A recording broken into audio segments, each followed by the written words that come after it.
Bien, entonces vamos a retomar, ¿ya? Entonces recuerden, estamos en la primera parte, ya hemos visto un poco,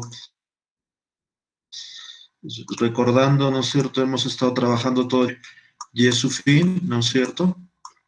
Lo habíamos expresado como una función lineal de beta cero más beta uno, ¿no es cierto?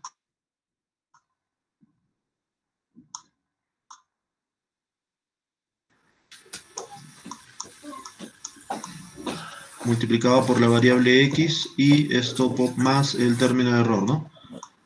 Sí, estamos trabajando en este modelo, ¿no? Este es nuestro modelo de regresión. ¿Ok?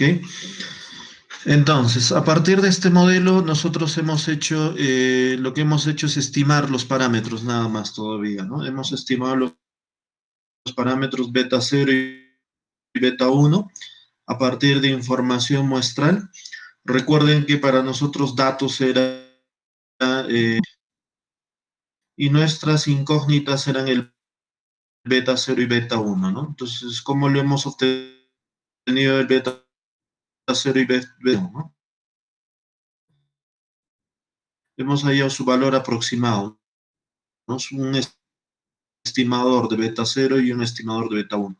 ¿Sí? ¿Se acuerdan? Aquí era igual el beta cero gorrito, un poco recordando,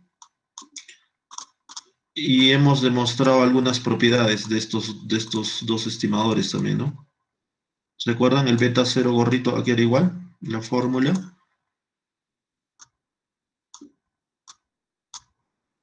El beta cero gorrito, si no me equivoco, era el Y promedio, ¿no es cierto? Más o menos gorrito por X promedio. ¿Sí? Confírmeme a ver, esta era la fórmula, ¿verdad? Este era el beta cero y, ¿cierto?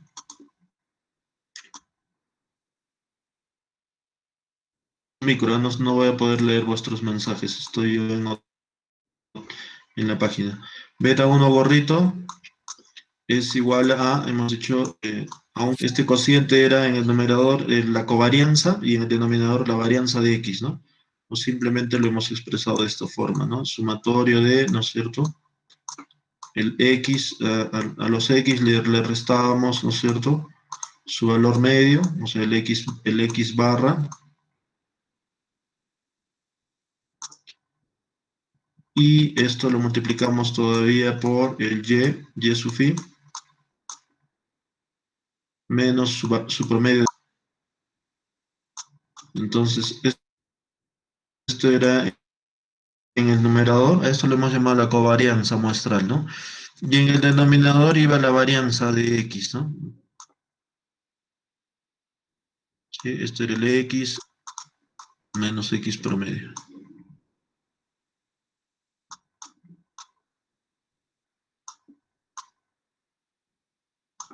X y todo esto elevado al cuadrado, ¿sí? Entonces, estas eran las dos expresiones que hemos obtenido cuadrados ordinarios para beta cero y beta uno gorrito, ¿no es cierto? Y hemos demostrado tres propiedades, ¿se acuerdan? ¿Cuáles? Hemos demostrado tres propiedades, ¿se acuerdan? ¿Cuáles eran esas propiedades? Un poco estamos haciendo un resumen, ¿ya? Para recordando. ¿Cuáles eran esas tres propiedades? ¿Se acuerdan? Estimadores, la primera de ellas le hemos llamado la propiedad de insesgamiento, ¿no? Hemos dicho que los estimadores eran insesgados. Luego hemos demostrado también que los estimadores beta cero y beta gorrito eran eficientes, ¿se acuerdan? Y también hemos demostrado que consistentes, ¿no? ¿Se acuerdan? Y los estimadores sean insesgados, ¿se acuerdan? Estamos repasando, ¿eh? ¿Qué significa que los estimadores sean insesgados? Por ejemplo, para beta uno gorrito, a ver. Para beta uno gorrito. recordarán, el insesgamiento tenía que ver con el hecho de que en valor promedio este estimador se aproximaba al verdadero beta 1, ¿no? ¿Ok? En esperanza matemática, ¿no? Entonces hemos dicho que la esperanza matemática de beta 1 gorrito, ¿no es cierto?, era equivalente al verdadero beta 1, ¿no? Esto le hemos llamado la propiedad de insesgamiento.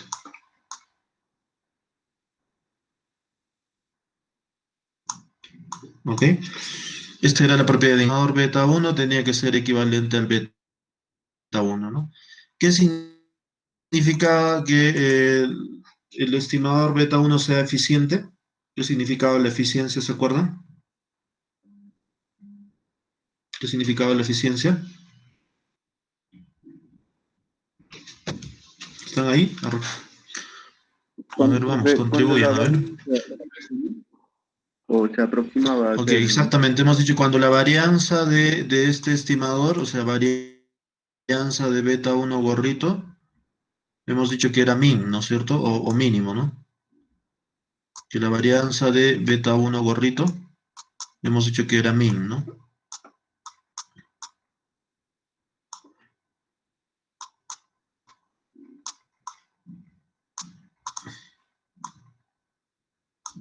Sí, era mínimo, ¿no? Que la varianza beta 1 gorrito era mínimo. ¿Y la consistencia qué significaba? ¿Qué significaba la consistencia? Que el beta 1 gorrito, ¿no es cierto?, que el beta 1 gorrito converge en probabilidad al verdadero beta 1, ¿no? O sea, lo hemos expresado de esta forma, ¿no? Que el beta 1 gorrito converge en probabilidad, por eso aquí le ponemos una P, al verdadero beta 1, ¿no? Y la convergencia significaba que a medida que el tamaño de muestra tendía a infinito, entonces este beta 1 gorrito converge a beta 1, al verdadero beta 1, pero en probabilidad, ¿no? ¿Ok? En probabilidad. Ok, entonces esto es lo que hemos visto en la primera parte, ¿no? Hemos demostrado estas propiedades en forma algebraica, ¿no es cierto? Y hemos justificado por qué efectivamente es insesgado, qué significaba la eficiencia y qué significaba la consistencia, ¿no? Entonces, el estimador de mínimos cuadrados ordinarios, ¿no es cierto? Esto era por el MCO, cumplían estas tres propiedades, ¿no? O sea, el estimador de mínimos cuadrados ordinarios cumplía estas tres propiedades. Entonces, lo que vamos a hacer ahora es, vamos a incorporar algunos supuestos para poder trabajar con el modelo regresión lineal, ¿ya? Se llaman los supuestos de mínimos cuadrados ordinarios, o en más general, en el libro de Wooldridge, por ejemplo, aparece como los supuestos del modelo regresión lineal. ¿Ok? Entonces vamos a empezar solo con tres supuestos. Y a partir de esos tres vamos a ir, no, aunque ya hemos hecho los tres supuestos, ¿no? Vamos a enunciar algunos supuestos más adicionales para ver qué significa, para poder trabajar un poco los contrastes de hipótesis también, ¿ya? Las pruebas de hipótesis. ¿Hasta aquí hay alguna consulta, alguna pregunta en esta parte? Esto, en cierta forma esto era como un resumen, ¿no?, de lo que hemos estado viendo hasta esta parte.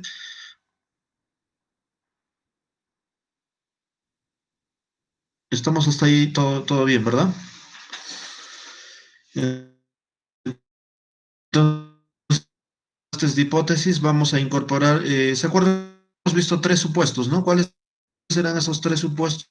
Hemos empezado con tres supuestos del MCO, para que también eh, hemos empezado con tres supuestos del estimador de mínimos cuadrados ordinarios. ¿Se acuerdan cuáles eran? Vamos a enunciar nada más. El primero de ellos, ¿se acuerdan cuál era? El primer supuesto. Supuesto número uno, ¿cuál era? Que la esperanza condicionada, ¿se acuerdan? Que la esperanza condicionada del término de error, ¿cómo debía ser? Igual a cero. Exactamente, la esperanza condicionada de mu sub phi dado los x, ¿no es cierto? Este era nuestro primer supuesto, ¿no?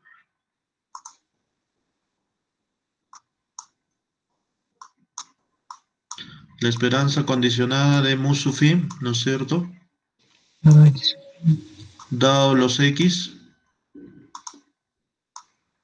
esto tenía que ser igual a 0.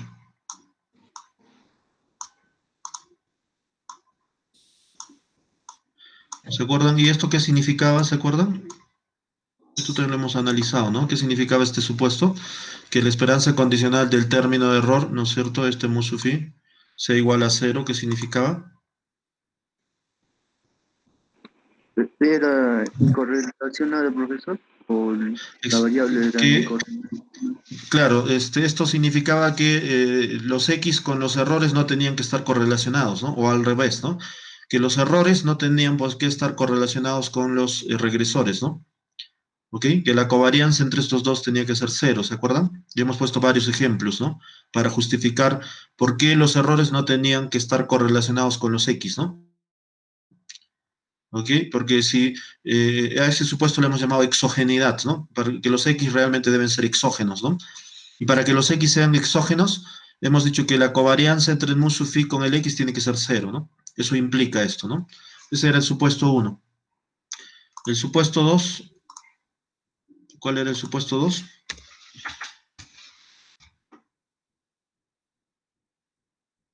Hemos dicho el supuesto 2, si no me equivoco, era ¿sobre qué cosa era? Que La independencia. los x y, ¿no es cierto? Coma, y los y sub phi, ¿cómo era? Hemos dicho que son i y des, ¿no? ¿Se acuerdan qué significaba esto? Independientemente, Exactamente, idénticamente ¿no? Hemos dicho distribuidas. que los x y los y deben ser i y d, significaban que sean independientes e idénticamente distribuidos, ¿no? ¿Ok? Y hemos justificado por qué este supuesto se cumple, ¿no? Fundamentalmente hemos dicho que este supuesto se cumple en caso de datos de corte transversal, ¿no? En datos de series de tiempo probablemente este supuesto puede que no se cumpla, ¿no?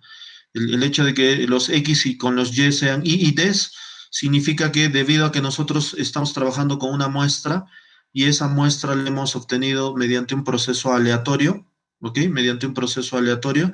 Entonces, estos valores de los X y los valores de los Y tienen que ser totalmente independientes, ¿no? E idénticamente distribuidos. ¿Ok? Eso es lo que significa, ¿no? Que estos X y Y no hay forma de que sean sesgados, ¿no? ¿Ok? Porque lo hemos obtenido mediante un muestreo, un proceso de muestreo aleatorio simple, ¿no? Entonces, por eso decimos que estos X y estos Y son I y D. Y el supuesto 3, el tercer supuesto, ¿qué significaba el tercer supuesto? El tercer supuesto hemos dicho que, ¿cuál era? Los valores atípicos grandes Mm, No ayudan a medir los valores. Los valores atípicos hemos dicho que ocurren con probabilidad cero, ¿no? Hemos dicho que los valores atípicos ocurren con probabilidad igual a cero. ¿Sí? Entonces, este supuesto también era importante porque efectivamente hemos dicho que los valores atípicos que podríamos obtener tanto de X como de los Y, en cierta forma vamos a decir que ocurren con probabilidad igual a cero, ¿no? ¿Ok? Con probabilidad igual a cero, ¿ok? Entonces, es por eso que les decía que en esta parte, bueno, no había que preocuparse por ese caso de los valores atípicos, porque eso en cierta forma se podría corregir inclusive eliminando esos valores, ¿no? Y que no, de tal forma que no afecten al resto de datos, ¿no? Entonces, estos eran los supuestos que hemos comentado. Hemos partido de estos tres supuestos. No son los únicos, ¿ya? Lo que vamos a hacer ahora para la parte de para ver un poco el tema de los contrastes de hipótesis, para ver las pruebas de hipótesis en el modelo de regresión lineal, vamos a incorporar unos tres supuestos más, ¿ya? Vamos a incorporar unos tres supuestos más respecto fundamentalmente a este término en particular, ¿no? Vamos a ponerle más supuestos. Lo que le hemos dicho es que su esperanza es cero, nada más. Pero, por ejemplo, no sabemos ¿Ok? Necesitamos ver cómo se comporta la varianza de los mu sub phi. Y no solo su covarianza. ¿Ok? Entonces eso es lo que vamos a incrementar a estos tres supuestos. ¿Ya? Entonces eso es lo que vamos a hacer a continuación. ¿Ok? Hasta aquí entonces está claro, ¿verdad? Esto es en síntesis más o menos todo lo que hemos visto hasta esta parte, ¿no? Y esto es fundamentalmente el supuesto uno, acuérdense, que hemos utilizado para poder demostrar estas tres propiedades, ¿no? El supuesto uno, ¿no es cierto? Para demostrar alguna de estas tres propiedades lo hemos utilizado, ¿ok? Entonces, ahora lo que vamos a hacer es añadir unos supuestos adicionales respecto a este término mu sub phi y vamos a ver para poder construir un poco este tema de los contrastes de hipótesis, ¿ya? Y los intervalos de confianza. ¿Estamos de acuerdo? Bien, entonces empezamos, a ver. Entonces vamos a ver un poco por eso este supuesto que se llama el supuesto de homocedasticidad. ¿Ya? ¿Qué significa la homocedasticidad? Y en caso contrario, cuando no se cumpla la homocedasticidad, vamos a ver el otro caso que se llama la heterocedasticidad, ¿no? Entonces vamos a ver de qué trata esto y este supuesto va a ser importante justamente para poder construir nuestra famosa prueba de T de Student, ¿no? O el T estadístico, ¿ok? Bien, entonces vamos con eso. A ver, definición. Entonces aquí hasta ahora hemos dicho que los errores en el supuesto uno, que la esperanza matemática debía ser igual a cero nada más, ¿no? La esperanza condicionada del término de error dado x iba a ser igual a cero. Entonces lo que vamos a ver ahora es un supuesto adicional. Entonces este supuesto adicional dice lo siguiente aquí. En este caso vamos a decir que el error de un modelo de regresión es homocedástico si cumple esta condición. ¿Ok? Vamos a decir que el error de un modelo de regresión es homocedástico si la varianza de mu sub phi condicionado a x es constante. ¿Ok? Entonces, eso es lo que este es el supuesto de homocedasticidad. Entonces, voy a escribir otra vez aquí el modelo. Para que quede claro, otra vez estamos aquí trabajando con este modelito. Y sub phi igual a beta cero igual a beta cero más beta uno por nuestro x, ¿no es cierto? Y más el término de error. ¿Sí? Todo el tiempo estamos trabajando con este modelo, ¿ya? Salvo excepción cuando veamos más adelante el modelo de regresión múltiple, ¿no? Cuando empecemos a agregar más x, ¿no? Pero de momento aquí seguimos con este modelo de regresión simple, ¿no? Entonces, les decía que un supuesto adicional a este término de error tenía que ver con la varianza. Nos faltaba ver cómo se comporta la varianza. Entonces, aquí estamos diciendo que el error de un modelo de regresión va a ser homocedástico. Este término homocedástico se puede, etimológicamente significa homo, significa igual, y la parte de cedasticidad está asociado a la varianza. Entonces, ¿qué significa homo? Igual varianza, ¿no? Homocedástico significa igual varianza. Lo que estamos diciendo es que los errores del modelo ¿qué significa? Que cada una de las varianzas de todos los errores, pero noten aquí que es la varianza condicionada,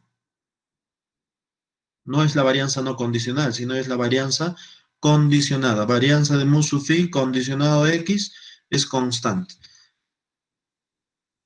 Entonces, hasta ahora lo que hemos dicho es lo siguiente ahí, ¿no? Primer supuesto aquí que vamos a poner el segundo. ¿Cuál era el supuesto? Era esperanza condicionada, ¿no es cierto? La esperanza condicionada de mu sub phi,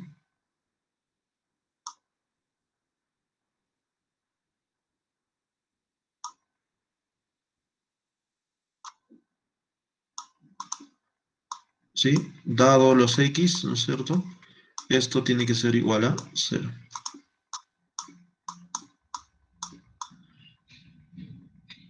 ¿Ok? Este era el primer supuesto que le hemos impuesto al término de error. Ahora le estamos incorporando este nuevo supuesto, que tiene que ver con la homocedasticidad. Entonces, ¿qué significa este nuevo supuesto? Que la varianza condicionada, ¿no es cierto? Varianza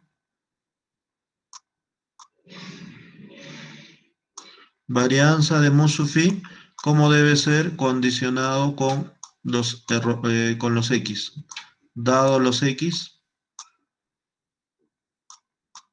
entonces vamos a decir que esta varianza va a ser constante. ¿Qué significa que sea constante? Voy a decir que esto va a ser igual, supongamos, va a ser igual a un sigma al cuadrado, ¿ya? Le vamos a poner un nombrecito acá. Este va a ser a un sigma al cuadrado de mu sub phi. Este va a ser el sigma al cuadrado de mu sub phi. Y este sigma al cuadrado va a ser para todos los i. Eso por favor siempre hay que notar, ¿no? Porque acuérdense que aquí, por eso es que aquí yo me demoro mucho, por ponerle este subíndice, ¿no? ¿Se acuerdan qué significa este subíndice que le estoy poniendo siempre a todas las variables? Acá el y sub phi, el x sub phi, el mu sub phi. ¿Ok? ¿Qué significan estos subíndices? ¿Se acuerdan? ¿Qué significa este subíndice? Cuando hemos visto la primera parte todavía del modelo, ¿se acuerdan qué significaba el subíndice?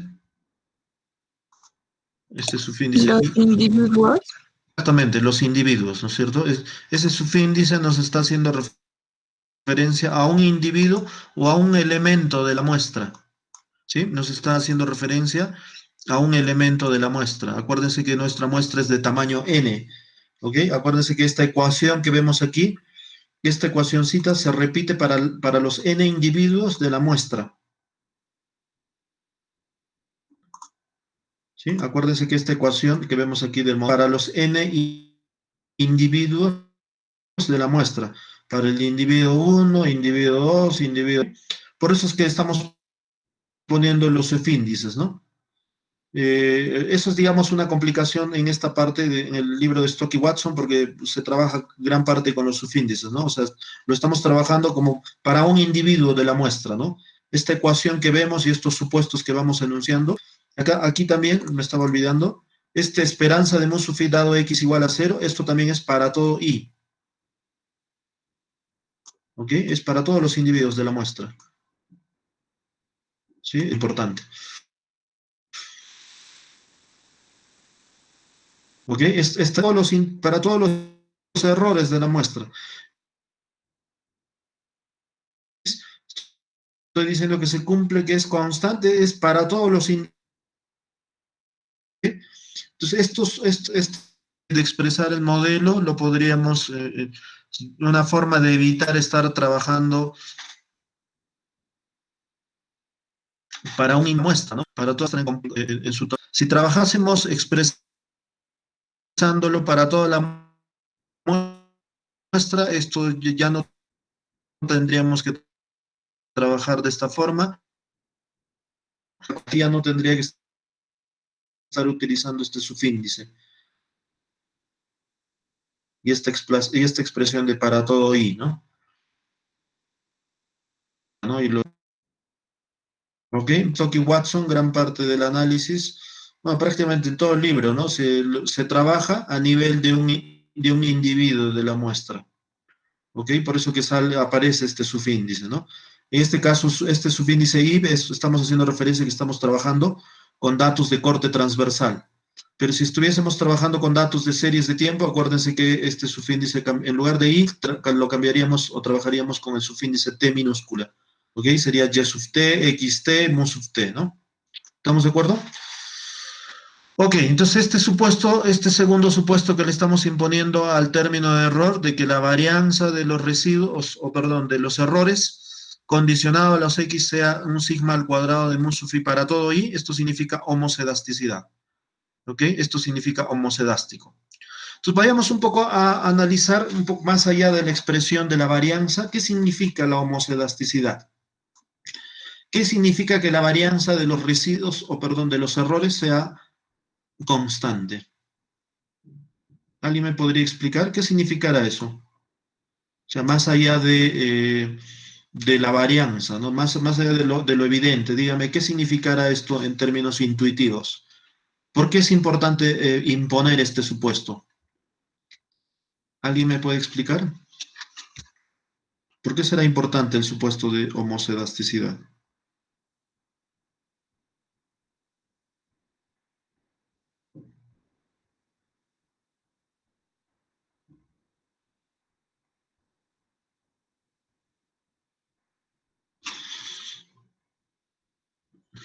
¿Alguien?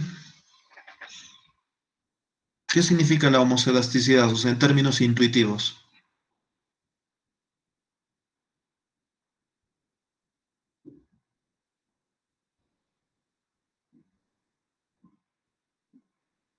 Señores, ¿están ahí?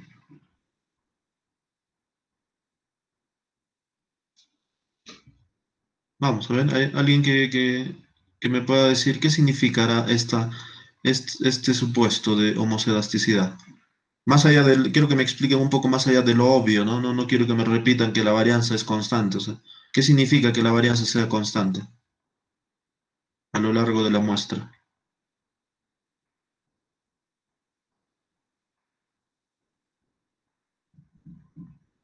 ¿Habría una distribución de probabilidad idéntica igual? Distribución de probabilidad idéntica para cada x, digamos. Sí, sí, efectivamente. Podría ser una distribución idéntica para cada x. ¿Ya qué más? Pero quiero que me digan de forma intuitiva, no quiero que me lo expliquen en complicado. Para, para evaluar la igualdad de las varianzas, Evaluar la igualdad de las varianzas, ¿ya? Está un poquito más tibio eso, a ver. Pero más o menos va por ahí la cosa, a ver, un poquito más, a ver. ¿Qué significa la homocedasticidad?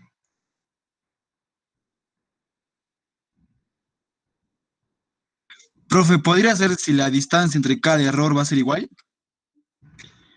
Distancia entre cada error igual. Ya, pero ¿eso qué significa en términos intuitivos?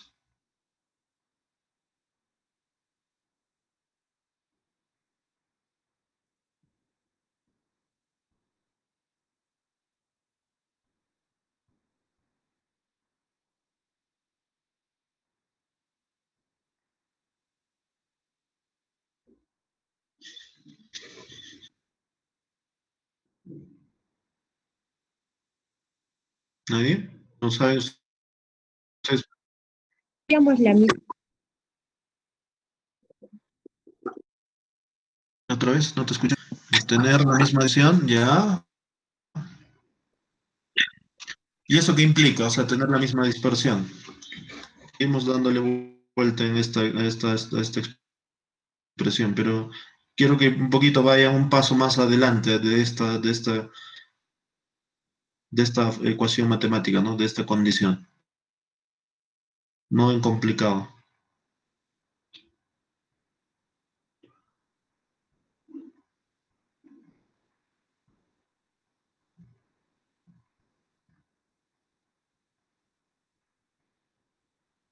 ¿Alguien?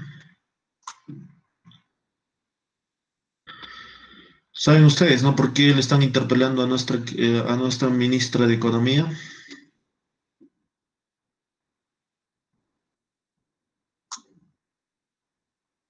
Hablando un poco de la coyuntura.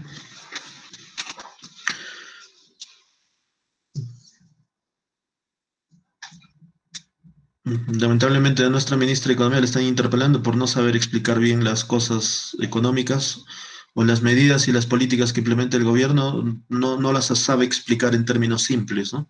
Se han dado cuenta que nosotros los economistas tenemos ese rol, o sea, de transmitir estas cosas complicadas, ¿no es cierto? Pero hay que decirlo en términos simples, ¿no? Para que la gente común y corriente lo pueda entender. Si ustedes tendrían que explicar a alguien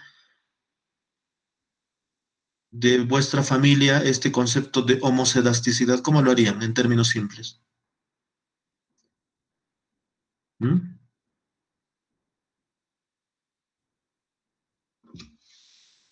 Porque si ustedes me van a hablar de la dispersión, que la distribución de probabilidad, obviamente nadie les va a entender eso, ¿no? Bueno, que en vuestra familia estadísticos, ¿no? Y si es así, obviamente les van a entender, pero caso contrario no les va a entender nada, ¿no? ¿Cómo haría elasticidad a vuestro hilito, por ejemplo? No sé. Que no sabe nada de economía ni de estadística. ¿Cómo lo explicarían? O sea, en simple.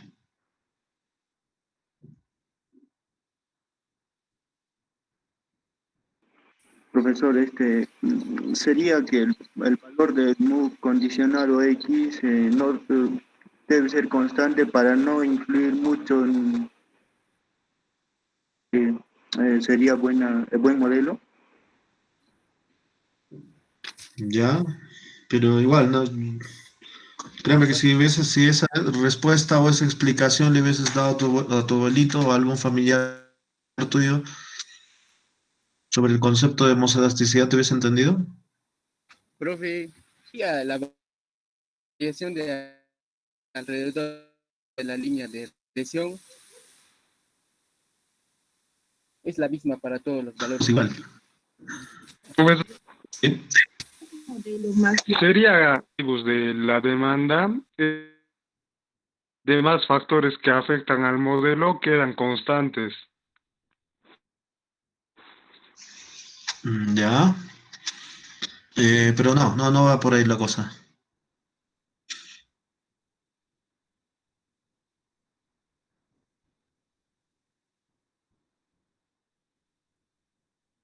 ¿Nadie? Es que es por eso muy importante, vuelvo a repetir, tener bien claro el concepto. O sea, claro, acá ya está el término, la definición, ¿no? ¿Qué cosa es homoselasticidad de esto de acá? Varianza de modo phi condicional x igual a sigma al cuadrado para todo y, ¿no? O sea, que la varianza sea constante, ya, ok. Pero, ¿qué significa que la varianza de los errores sea constante? Eso es lo que les estoy preguntando. O sea, quiero que me digan más allá de lo obvio, ¿no? O sea, ¿qué implica eso? Que la varianza de los errores sea constante.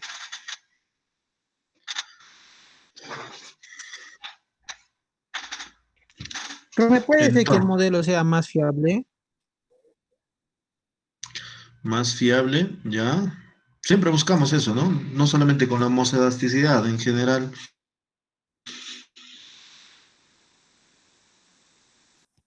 pero más en particular con este supuesto que es lo que estamos buscando.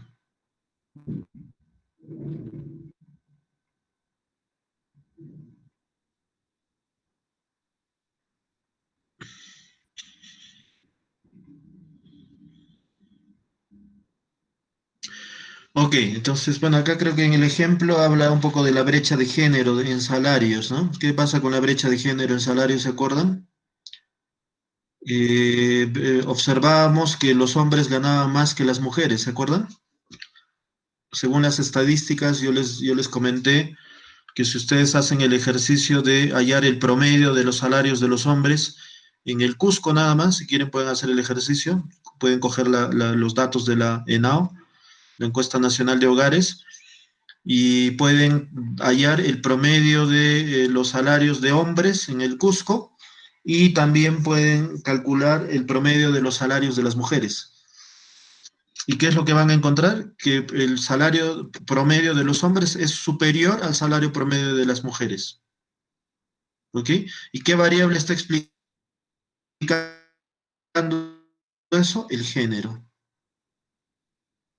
Esa dispersión. A eso se llama brecha de género, ¿no? ¿Qué nos está diciendo?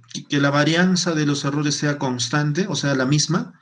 En este ejemplo de la brecha de géneros, por ejemplo, solamente tendríamos dos grupos, ¿no? Hombres y mujeres. Entonces, relativamente, efectivamente, acá estamos diciendo que los salarios, deberíamos suponer que hombres y mujeres, en cierta forma, no deberían ser muy, muy distintos, ¿no? O muy distantes los salarios entre estos dos grupos, ¿no? Deberíamos ver que el promedio de los salarios con el de las mujeres, o al menos la varianza o la variabilidad del grupo de mujeres con el de hombres, deberíamos esperar que sea la misma, ¿no? No estamos diciendo que hombres y mujeres ganen lo mismo, sino lo que nos dice la homoselasticidad es que la variabilidad sea la misma. ¿Se entiende eso? O sea, que la varianza sea idéntica entre hombres y mujeres, que no es lo mismo que ganen igual, hombres y mujeres. ¿Se dan cuenta? Que la varianza sea la misma. Porque de hecho que va a haber mujeres que van a ganar poco, porque son mujeres que probablemente tienen un bajo nivel educativo, y va a haber mujeres que ganan bastante, ¿no? ¿Ok? ¿Por qué? Porque tienen un salario o tienen un nivel educativo bastante alto. Y en el caso de los hombres pasa lo mismo, ¿no? Deberíamos esperar igual, o sea, que hay hombres que obviamente tienen un nivel de educativo bastante bajo y probablemente su salario va a ser bajo, y otros hombres que probablemente tienen un nivel educativo bastante alto cuyos salarios también van a ser altos, ¿no? Entonces, lo que nos importa acá no es la media ni tanto, no estamos viendo la media, sino lo que estamos viendo es la varianza. Que la variabilidad, al menos entre estos dos grupos, sea idéntica. Pero este ejemplo que les entre hombres y mujeres, dos grupos, en la variable país, ¿qué creen que va a pasar? Si chequeamos los salarios de hombres, perdón, no, claro, hombres y mujeres, o sea, de todos los trabajadores a nivel nacional, ¿qué es lo que vamos a identificar? Ya no solo vamos a identificar hombres y mujeres, ¿qué cosa va a pasar ahí?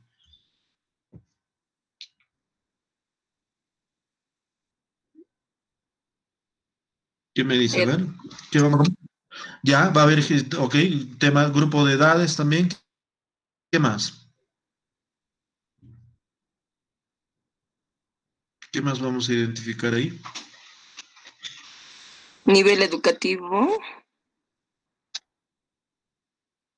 Nivel educativo, ya, ¿qué más?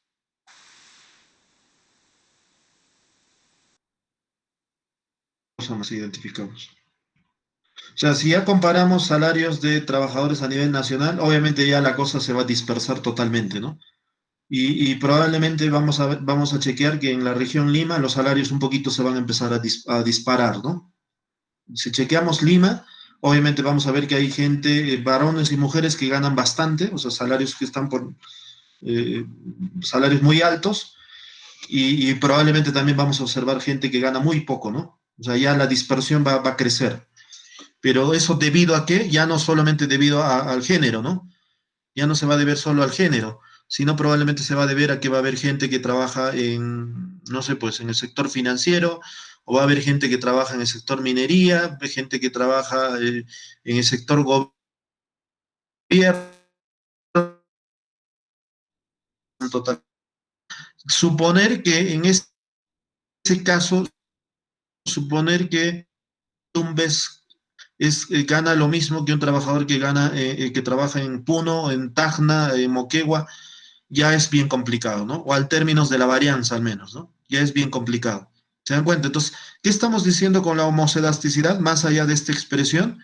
Lo que estamos esperando con este supuesto de que la varianza de los errores dado los X sea la misma para todos los individuos, estamos esperando que nuestros individuos en cierta forma sean parecidos, ¿ok?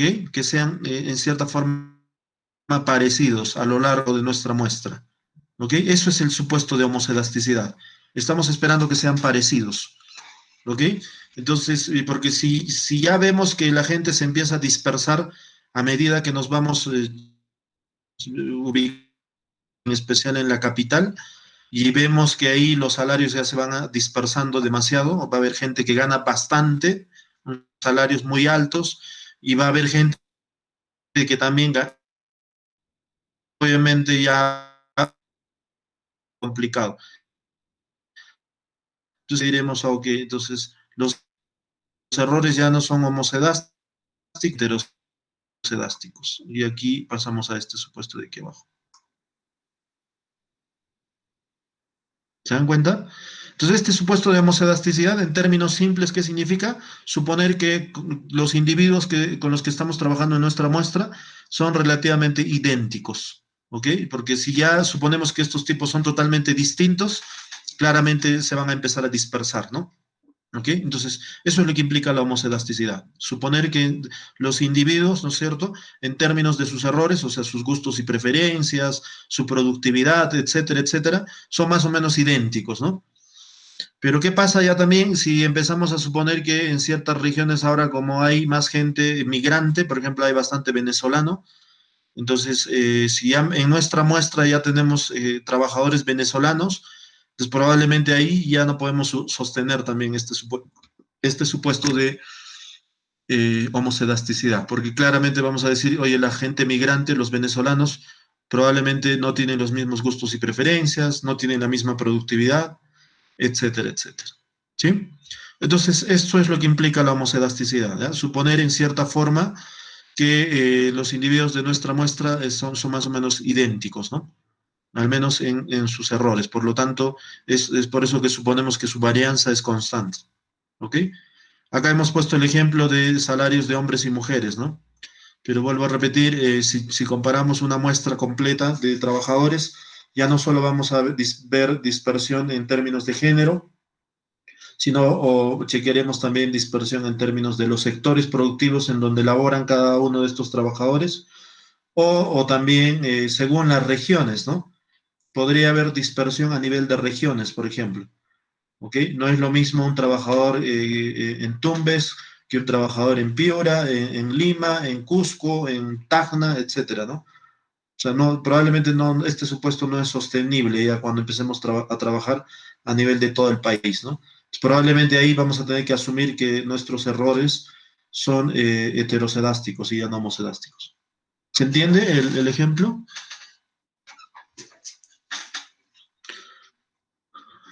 ¿Se entiende la homocedasticidad? Sí, profesor. Ok, listo. Entonces seguimos avanzando, ¿ya? Entonces acá justamente estamos diciendo en el grafiquito, el hecho que la varianza sea constante, estamos cogiendo para cualquier valor de X, por ejemplo acá, chequeen, estamos tomando justamente estos valores en forma vertical, para el valor de X igual a 15, por ejemplo, en el ejemplo del libro de Stock y Watson, recuerden que estamos trabajando con esta variable ratio estudiantes maestros, y la variable endógena es la nota, ¿no? Calificación en el examen, ¿no? Entonces supongamos para un ratio de 15 estudiantes, cómo es la distribución, ¿no? En cierta forma, cómo es la varianza para x igual a 15. Entonces acá vemos que más o menos la distribución es esta, ¿no? ¿Ok? Es constante. Para un x igual a 15, entonces decimos que la varianza es la misma. Para un x igual a 20, igual, ¿no? La varianza es la misma. Para un x igual a 25, la varianza también la misma, ¿no? ¿Ok? Entonces lo único que va cambiando son los x, ¿no? Pero para cada x que fijemos, estamos diciendo que la varianza tiene que ser la misma. ¿Se entiende eso? Eso implica la homoscedasticidad, ¿no? Para que para cualquier valor de X debemos observar que eh, la varianza tiene que ser la misma, ¿no? Entonces, en nuestro ejemplo de los salarios, por ejemplo, podríamos poner los X acá, podría ser la educación, ¿no? ¿Ok? La educación.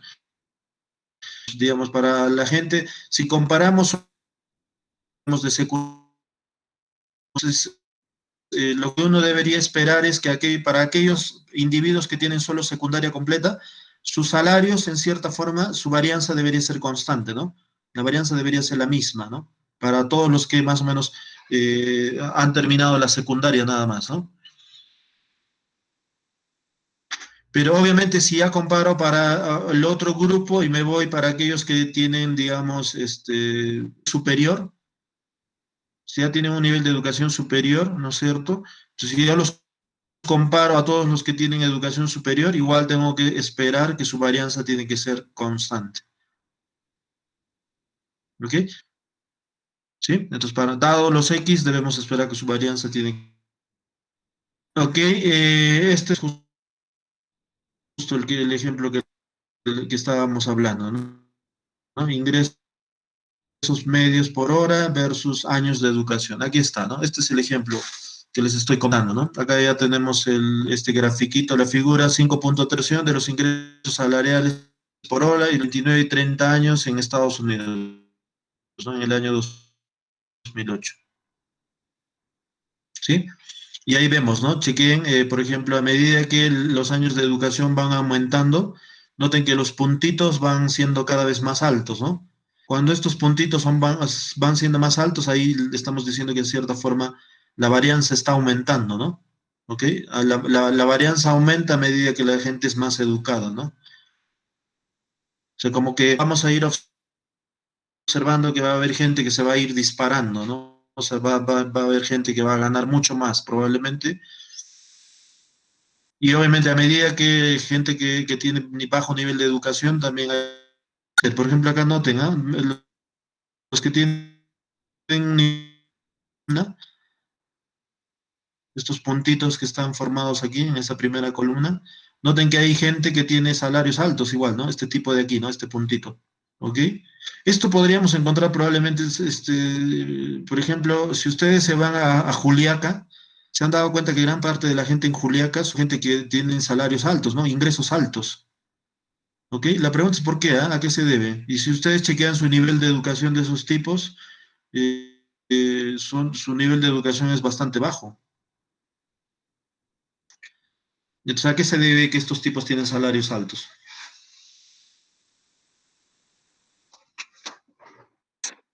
Sociales, ¿no? Efectivamente son gente emprendedora, probablemente, ¿sí? En general, en promedio, la gente de Juliaca son gente más emprendedora que prueba negocios, etcétera, y obviamente tienen salarios más altos, ¿no? O ingresos más altos, ¿ok? Y independientemente de su nivel de educación, ¿no? O tienen un nivel de educación bastante bajo, ¿no? ¿Ok? Entonces, ese tipo de cosas, pues, justamente uno puede encontrar cuando hace este análisis de la varianza, ¿no? De una variable a lo largo de otra, ¿no? En este caso, los años de educación. Entonces, aquí dice, se representan los ingresos por hora frente a los años para 2.989 trabajadores a tiempo completo, dice, ¿no? Entre 29 y 30 años, la dispersión alrededor de la recta aumenta con los años de educación, efectivamente, ¿no? Lo que indica que los errores de regresión son heterosedásticos, ¿no? Aquí está. Entonces aquí, por ejemplo, en este grafiquito de dispersión, uno automáticamente ya puede darse cuenta que ya no se cumple nuestro famoso supuesto de homocedasticidad. ¿Por qué ya no se cumple el supuesto de homocedasticidad? Porque estamos diciendo que a medida que sube X, o sea, los años de educación, estamos viendo que la gente está pasando, ¿no? Va a haber gente que va a empezar a ganar mucho más. O sea, no estamos viendo que lo ideal de la homocedasticidad significaría, a medida que vamos viendo que la gente se va educando más, deberíamos esperar que los salarios igual van subiendo, pero de forma escalonada, ¿no? Debería haber como una especie de escalón nomás, ¿no? Pero acá no hay un escalón, sino parece que es una cumbre, ¿no? ¿Se dan cuenta? La homocedasticidad significaría ir en forma escalonada. ¿Se dan cuenta? Eso significaría la homocedasticidad. Pero en este caso, en nuestro grafiquito de dispersión no hay un escalón, sino parece una cumbre. ¿Ok? No hay escalas ahí, no es que uno va subiendo un escalón y luego da el salto al siguiente, sino por el contrario, ¿no? Uno va subiendo, va trepando, ¿no es cierto?, esta cumbre, ¿no? ¿Ok? Entonces, eso significa heterocedasticidad. ¿Se entiende eso, verdad? Se dan cuenta, estamos viendo ya varias cosas acá, ¿no? Y con el diagrama de dispersión, uno más o menos qué tipo de patrón de comportamiento tiene la varianza de los errores, ¿no? De educación son más altos, los ingresos son cada vez más altos. Pues no son más altos, sino van siendo más dispersos, ¿sí? Eso es lo que uno observa. Y eso ya no significa homocedasticidad, sino eso ya implica la heterocedasticidad. ¿Estamos de acuerdo ahora sí?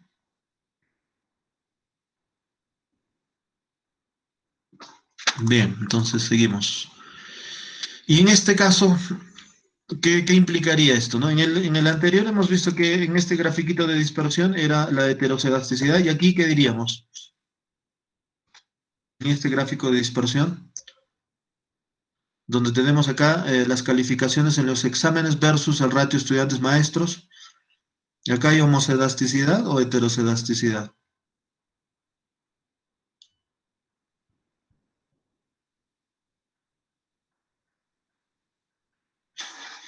¿Qué dicen ustedes?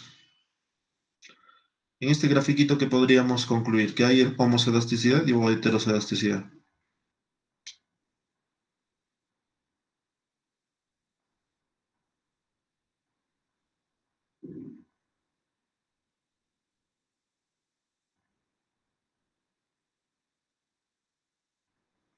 ¿Qué dicen ustedes? Habría heterocedasticidad, profesor. ¿Por qué? De acuerdo, a medida que varíe el ratio estudiantes-maestro, las notas estarían variando, las calificaciones. ¿Eh? Sí, pero es negativo, ¿no? Justo acá nos dice que los datos, existe una relación negativa, ¿no? Pero la correlación es de 0,23 nada más. O sea, ¿qué significa que si yo trazo la línea de ajuste? ¿Qué significa que sea menos 0,23? Probablemente la línea de ajuste está por acá, ¿no? Si yo trazo la línea de ajuste, probablemente está así, ¿no? Inclusive esto,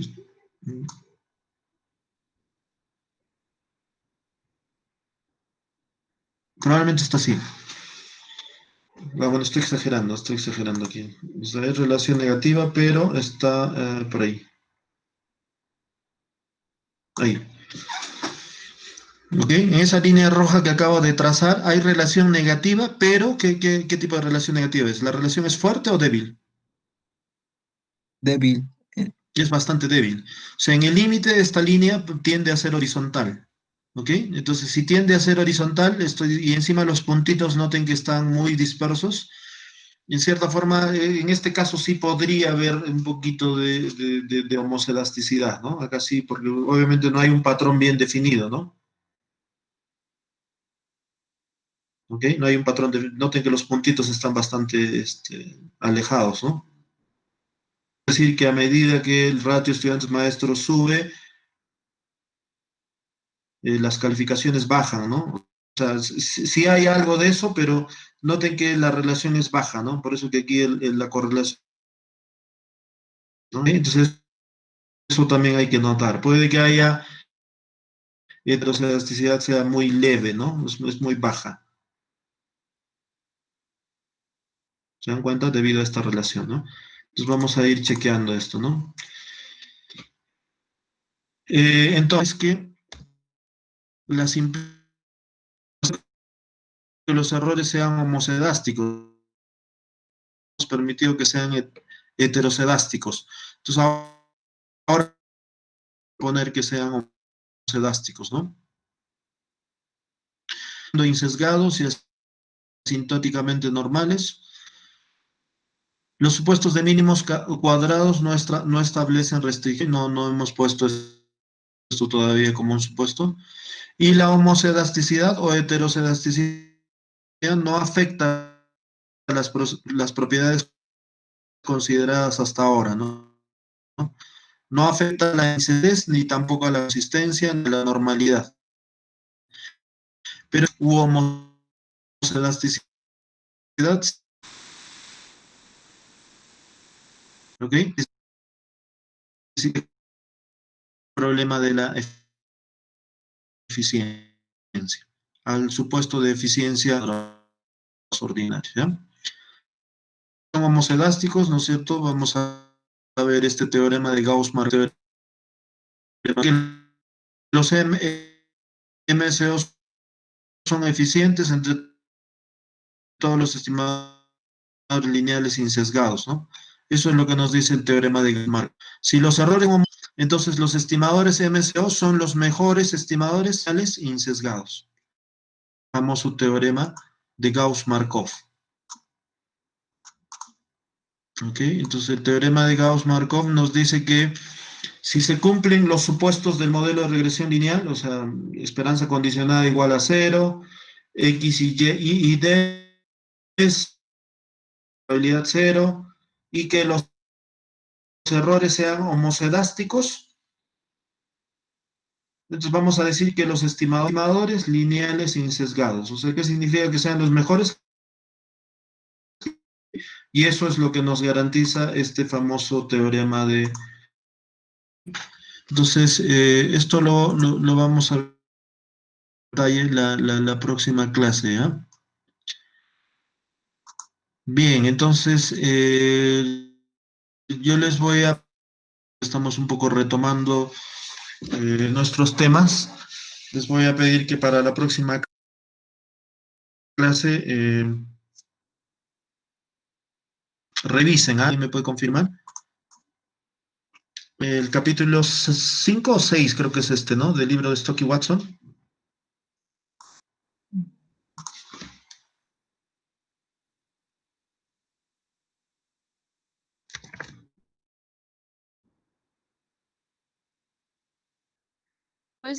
en el capítulo 5 de apéndice.